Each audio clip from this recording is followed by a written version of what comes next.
ఓకేనా. బాల్కొండ మండలంలోని చిట్టాపూర్ గ్రామంలో పచ్చిరొట్టెపై జీలుగు సాగు చేసిన పంట పొలాలను సందర్శించడం జరిగింది. మనం ప్రభుత్వము ఈ యొక్క పచ్చిరొట్టె పైర విత్తనాలైన జీలుగను జనుమును రాయితీపై సరఫరా చేస్తుంది. మే చివరి వారంలో ఈ వరి పండించే మాగాణుల్లో ఈ యొక్క పచ్చిరొట్టె పైరైన జీలుగ విత్తనాలను చల్లుకొని పంటను పెంచుకోవాల్సి ఉంటుంది.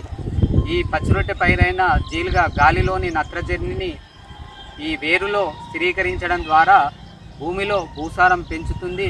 లభ్య పోషకాలను నత్రజని శాతాన్ని పెంచడం జరుగుతుంది.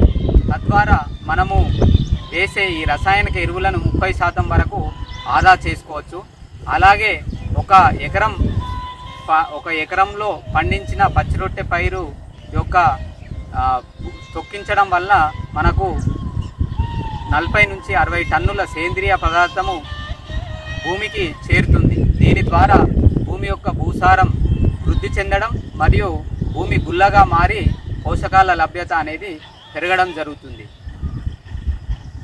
ఈ విధంగా పచ్చిరొట్టె పైరు సాగు చేసుకోవడం వల్ల మనకు పంట యొక్క దిగుబడులు అనగా భూమి యొక్క భూసారం పెరిగి పంట ఏపుగా పెరిగి మనకు అధిక దిగుబడులు 25% మేర అధిక దిగుబడులు వస్తాయి. కావున రసాయనిక ఎరువుల వాడకాన్ని తగ్గించుకొని ఖర్చును తగ్గించుకోవచ్చు.